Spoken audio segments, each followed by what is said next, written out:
चलिए दोस्तों, मैं देवेश कुमार पाठक एस्ट्रोलॉजर आप सभी का अपने YouTube चैनल अल्टीमेट ज्योतिष गुरु में हृदय से वंदन करता हूं। एक बहुत ही महत्वपूर्ण वीडियो मैं आपको देने जा रहा हूं और वो वीडियो है जो मैंने आपको कोरोना के बारे में कभी बताया था। अगर याद हो आपको, नहीं है तो चैनल्स आप देखें, हमारे चैनल पर सब वीडियोस पड़े हुए हैं।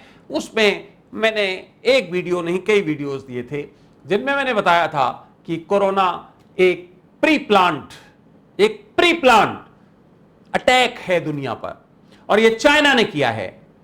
खुलेआम बोला था, छाती ठोक के, और बोला था कि दुनिया के वैज्ञानिकों को मैं चैलेंज देता हूं कि इसको बनाया ही नहीं जा सकता इस रूप में। यह निश्चित रूप से चाइना का कुकृत्य है। उसने ये बायोलॉजिकल वेपन के रूप में इसे तैयार किया है और ये उसका एक्सपेरिमेंट है दुनिया के ऊपर। इसका कभी भी वो फाइनल कर सकता है। मैंने बहुत वीडियोस दिए हैं इस पर, आप देखें। उसमें मैंने ये दिया है कि वो युद्ध के लिए तैयार है। अभी फिर कह रहा हूं मैं आपसे, वो युद्ध के लिए पूरी तरह तैयार है। हमने बताया था समुद्र में क्या क्या करने वाला है, जहाजों में नाविकों के साथ, और जो लड़ने वाले हमारे योद्धा होते हैं उनके साथ, सब पीछे मैंने आपको दिया है। अब देख लीजिए, अभी ऑस्ट्रेलिया से और अमेरिका से, दोनों जगह से उन्होंने रिसर्च किया। उनके डॉक्यूमेंटेड पेपर्स हैं जो बहुत ही सीक्रेट होते हैं। उनके थ्रू यह सिद्ध हुआ कि चाइना ने इसको डेवलप किया अच्छी तरह से और यह उसका बायोलॉजिकल वेपन है। 2015 से बता रहे हैं कि वो उसको डेवलप कर रहा था। इसका अर्थ क्या हुआ? मैंने यही बोला था। मैंने कहा दुनिया समझे ना समझे, यह पूरी तरह से चाइना के द्वारा बायोलॉजिकल वेपन का एक्सपेरिमेंट है और भविष्य में वो युद्ध के लिए आतुर रहेगा। ईगर जिसको कहते हैं, एंग्जियस की युद्ध करने को मिले, क्योंकि मैं दुनिया को जल्दी से जल्दी जीतूं, मैं विश्व विजयी बनूं और नंबर 1 बनूं। तो फ्रेंड्स, ये कोई आज की कल्पना नहीं, 1 साल की कल्पना नहीं, 2 साल की कल्पना नहीं, दसियों साल पहले से उसने ये प्लान बनाया और वो एग्जीक्यूट कर रहा है। आज इस वीडियो के तहत मैं आपको 3 महत्वपूर्ण तथ्य बताने जा रहा हूं। अभी कहीं आप देखेंगे किसी भी चैनल पर, ये किसी भी मीडिया में नहीं होगा, किसी सरकार के थ्रू नहीं होगा जो मैं आपको बताने जा रहा हूं। 3 बिंदु, और देख लीजिए कि इनके ऊपर भी आपको जरूर सटीक जानकारी थोड़े समय में मिल जाएगी। मैंने आपको पहले बताया था, उसको आपको रिकॉल करा दूं, रिमाइंड करा दूं। मैंने बताया था कि यह उन क्षेत्रों को बर्बाद करेगा जो क्षेत्र विकसित हैं, जिन क्षेत्रों से चाइना को थ्रेट है।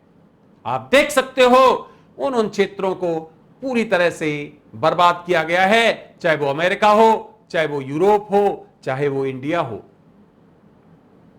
मैंने यह भी बताया था कि इसको समुद्री क्षेत्र से ट्रांसपोर्ट किया गया है और फिर स्प्रेड किया गया है।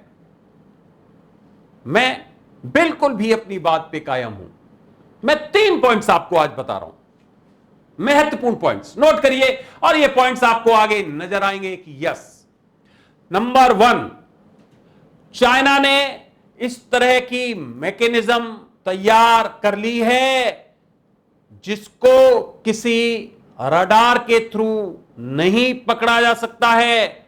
वो एक तरह से छोटे छोटे वायुमंडल में उड़ने वाले और जल में चलने वाले पनडुब्बियों की तरह छोटे छोटे बहुत ऑब्जेक्ट्स हैं जिनको सोनार या किसी और टेक्नोलॉजी के आधार पर कैच नहीं किया जा सकता है, और वो दुनिया में जहां पर भी चाहे वहां पर अपने ये विषाणु, अपने वायरस आराम से ट्रांसपोर्ट कर सकता है और वो अदृश्य हैं। ये सबसे चौंकाने वाला पॉइंट है, ध्यान रखिए।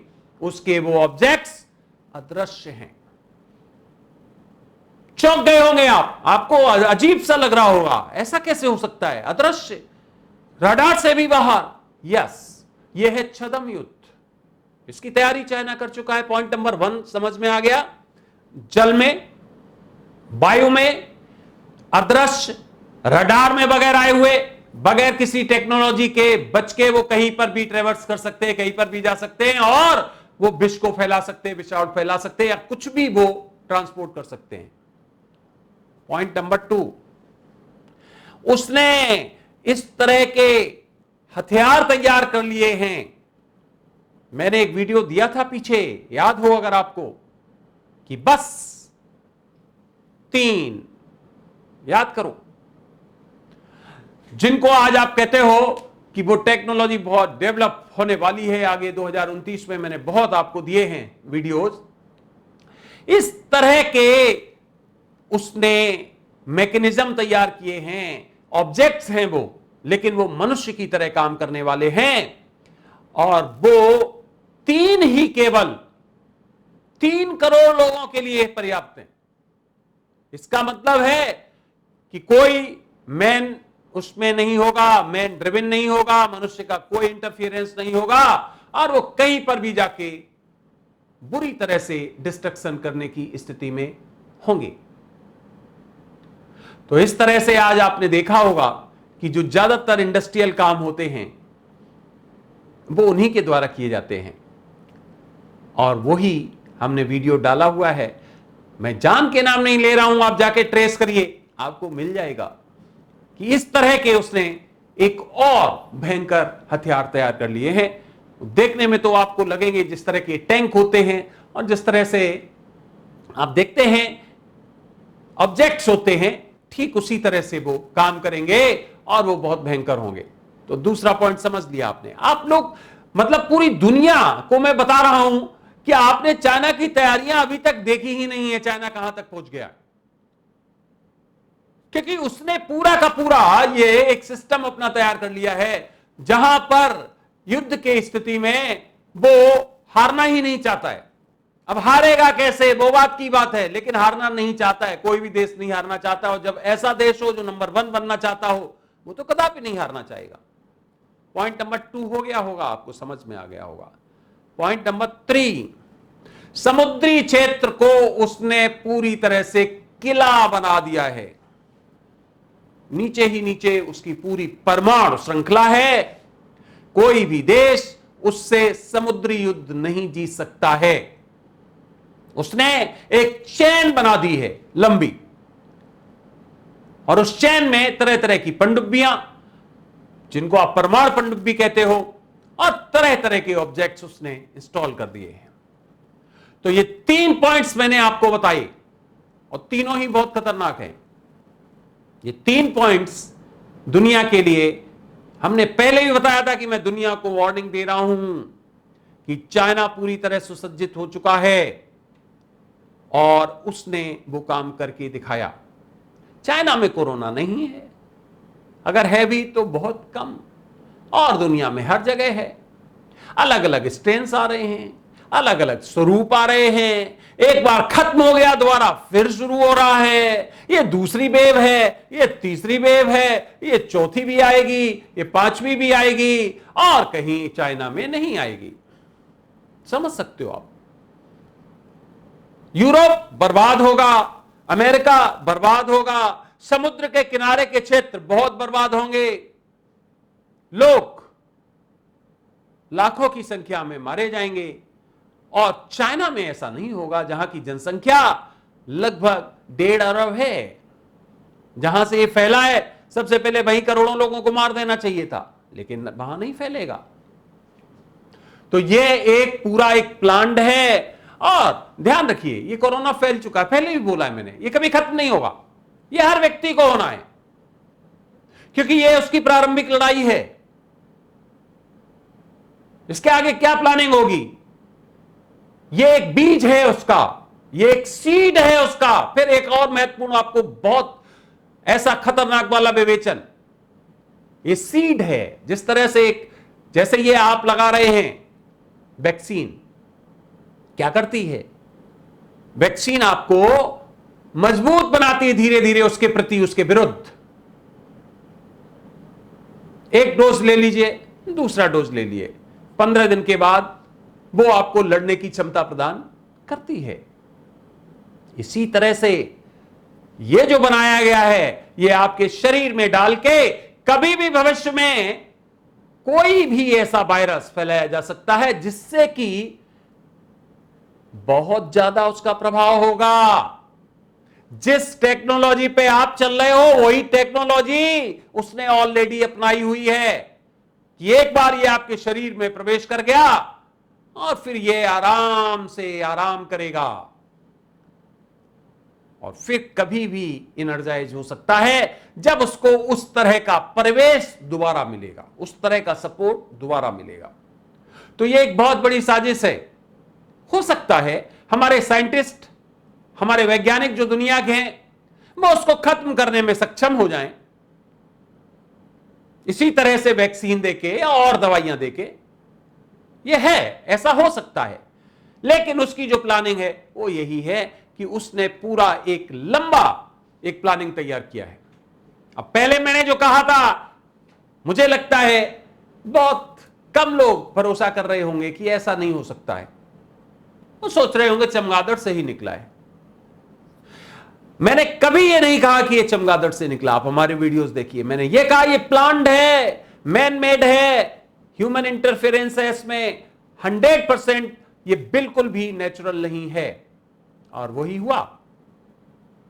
चाहे वो जापान हो, चाहे अमेरिका हो, चाहे ऑस्ट्रेलिया हो, चाहे इंडिया हो, कोई भी हो, सब आज यही कह रहे हैं कि यस, इसे वास्तव में डेवलप किया गया है दुनिया की बर्बादी के लिए। और अब इंडिया की अर्थव्यवस्था को बर्बाद करने के लिए सबसे ज्यादा प्रभाव इंडिया पे दिखाई दे रहा है। ये तो होना है, क्योंकि सबसे बड़ा कंपटीटर इंडिया है। उधर उसने अपने सैनिकों को वापस हटा लिया, जिससे दुनिया में इस तरह की खबर जाए कि नहीं, चाइना तो बहुत अच्छा है, सद्भाव उसने दिखाया, उसने तो पीछे हट गया। पीछे हटने का मतलब शांति उसने कर ली। और इधर उसने इसके प्रभाव को बढ़ा दिया। क्यों? कहां से स्ट्रेन पैदा हो रहे हैं? बोला ये आंध्र प्रदेश में स्ट्रेन पैदा हो गया, ये कहां में हो गया, ये महाराष्ट्र में हो गया। तो इंडिया में इतने स्ट्रेन कहां से पैदा हो गए? क्या उसका स्रोत है? वो तो एक हुआ था वुहान में, अगर तो पूरी दुनिया में कि ये दक्षिण अफ्रीका का स्ट्रेन है, ये यूके का स्ट्रेन है, ये बेल्जियम का स्ट्रेन है, ये इंडिया में इतने स्ट्रेन पैदा हो गए, इतने उसकी तरह तरह की स्पेसीज कह सकते हो आप उसके। कैसे? कहां से? अब तो कोई स्रोत नहीं है, अब तो कोई चमगादड़ से नहीं आ रहा है। और जबकि इंडिया ने बहुत प्रिकॉशनरी मेजर्स लिए थे, फ्लाइट्स भी बंद थे, इतनी जल्दी किस तरह से इसका एकदम एक्सप्लोजन हो गया? तो दिमाग लगाने की जरूरत है आपको। मैं तो पहले बोल चुका हूं कि यस, ये तो प्लांट है, इसमें एक भी बंदा छूटना नहीं है, सबको कोरोना होना है, वन वे और द अदर। किसी को प्रत्यक्ष रूप से होना है, किसी को वैक्सीन लेके होना है, किसी को और ज्यादा कोई प्रॉब्लम्स आगे जो होनी है उसमें, हर व्यक्ति को होना है, क्योंकि उसने प्लान ही इस तरह से किया है। उसने पूरे के पूरे वातावरण को विषैला बना दिया। मैंने यह भी कहा था कि यह वायु में ट्रेवर्स करेगा। कितने वैज्ञानिकों ने बाद में अभी इस बात को निकाला है। मैंने सबसे पहले बोला था कि अगर यह वायरस, याद करिए, डेविल हो गया, सुपर हो गया, तो यह तबाही मचा देगा, और वही परिस्थितियां हुई। अगर यह वायु में नहीं तो इतनी जल्दी प्रसार इसका हो ही नहीं सकता है, कोई तरीका नहीं। दुनिया में साउथ अफ्रीका में हुआ डेवलप, और दुनिया इतनी जल्दी और जगह कैसे फैला? क्या स्रोत है? कई जगह तो ऐसी जगह हो गया जहां पे फ्लाइट्स बंद थी, कोई संबंध नहीं था दुनिया से, फिर कैसे हो गया? तो ये सब स्किल्स यूज करिए और हमारे उन वीडियोस को याद करिए जहां मैंने बताया था ये कुछ भी ऐसा नहीं है जो नेचुरल है। इरेस्पेक्टिव ऑफ, विशेष बात है, किसी भी तरह के वातावरण में ये फैल रहा है।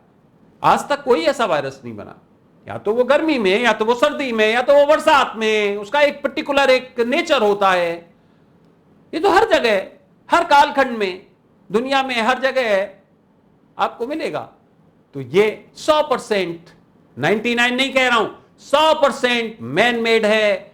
इसमें ह्यूमन इंटरफेरेंस हुआ है और इसको राक्षसों के द्वारा बनाया गया है, राक्षसी प्रवृत्ति से दुनिया को समाप्त करने के लिए और खुद फायदा उठाने के लिए मेडिकल इतना आज जो है आप देख रहे हो, जो 1 रुपए की चीज 10 रुपए की चीज मिल रही है, यह सब इसी के लिए किया गया।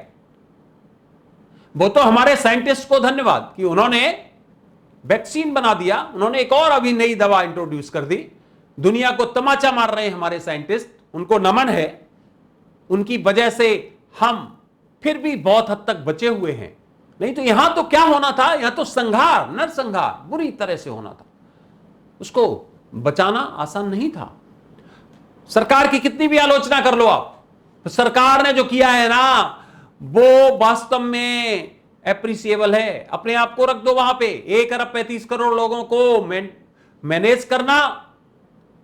आज किसी को कहते हैं कि आप बाहर मत निकलो तो लड़ने को तैयार हो जाता है। बहुत कम ऐसे लोग हैं जो कानून को, व्यवस्था का पालन करते हैं, लड़ना शुरू कर देते हैं। कहां है कोरोना, क्या है? तो सरकार जितना कर सकती है, प्रजातांत्रिक देश है, डंडे से हाँक नहीं सकते हो किसी को। देख लीजिए आप सड़कों पे क्या हाल है। इतना सब कुछ फैलने के बाद भी कोई किसी की मानने को तैयार नहीं। तो सरकार जो कुछ कर सकती थी सरकार ने किया। ऑक्सीजन की कमी, अब ऑक्सीजन क्या, कोई भी अगर आइटम एकदम, सरकार भले ही नहीं कहेगी इस बात को, लेकिन सोचने वाली बात, किसी भी आइटम की अनड्यू डिमांड आ जाए, ऐसे कहां से पूरी करोगे? ऑक्सीजन हर राज्य को चाहिए, हर अस्पताल को चाहिए, हर व्यक्ति को चाहिए, फिर कहां से करोगे आप उसका उत्पादन? तो सरकार इस बात को इसलिए नहीं कहेगी, नहीं तो लोग कहेंगे आपका सिस्टम फेल हो गया। लेकिन रियलिस्टिक है ये पॉइंट, कहां से करोगे? दवाइयां एकदम अगर इतनी जरूरत पड़ गई, कहां से करोगे? वो तो धीरे धीरे उनका उत्पादन हो पाएगा ना। तो इसलिए कोई किसी की नहीं जब मानता है, तो अगर ये हम देख पा रहे हैं इंडिया में, तो ये बहुत कम है मैं कहूंगा, क्योंकि इस हिसाब से जो हमारी जनसंख्या है उसमें इसका इंपैक्ट बहुत ज्यादा होना चाहिए था। तो फ्रेंड्स, हमें इस वीडियो में बस इतना ही देना था, जो आपको बताया कि मैंने जो कहा था वो 100% सत्य निकला, कहीं पर कोई शक नहीं। चाइना का ये फैलाया हुआ विष है और दुनिया में आज सब उसको मान रहे हैं। सब वैज्ञानिक वही कह रहे हैं जो मैंने आपको इनिशियली बताया था। शायद उस समय किसी ने इतने स्पष्ट रूप से नहीं कहा होगा, आपने वीडियोस देखे होंगे। अब सब लोग उस बात को न केवल सपोर्ट कर रहे हैं बल्कि स्ट्रांगली इसको एस्टेब्लिश कर रहे हैं कि हां, ये मैन मेड है, ह्यूमन इंटरफेरेंस इसमें हुआ है। आगे भी मैं आपको महत्वपूर्ण वीडियोस देने वाला हूं, कोरोना के बारे में भी और भी कई सब्जेक्ट से रिलेटेड। जुड़े रहिए। अभी तक चैनल सब्सक्राइब नहीं किया है तो चैनल सब्सक्राइब कर लीजिए और इसके स्थायी सदस्य बन जाइए, क्योंकि इस पर मैं आपको महत्वपूर्ण वीडियोस देने का प्रयास करता हूं। अगला वीडियो जल्द ही दूंगा आपको और किसी महत्वपूर्ण विषय पर। आपने अपना अमूल्य समय दिया, उसके लिए आप सभी को हृदय से आभार और मेरी तरफ से सभी को ओम नमः शिवाय, नमस्कार।